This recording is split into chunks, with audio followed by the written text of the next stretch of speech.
உயிரொன்று இல்லாமல் உடல் இங்கு நிலையாதே. உயிர் என்ன பொருள் என்று அலைப்பாய்ந்து தெரியாதே. வாழ்க்கையின் வேர்களோ மிக ரகசியமானது. ரகசியம் காண்பதே நம் அவசியமானது. தேடல் உள்ள உயிர்களுக்கே தினமும் பசி இருக்கும். தேடல் என்பது உள்ளவரை வாழ்வில் ருசி இருக்கும்.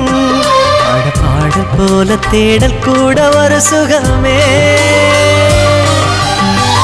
இசை பாடி வரும் இளம் காற்றுக்கு உருவமில்லை.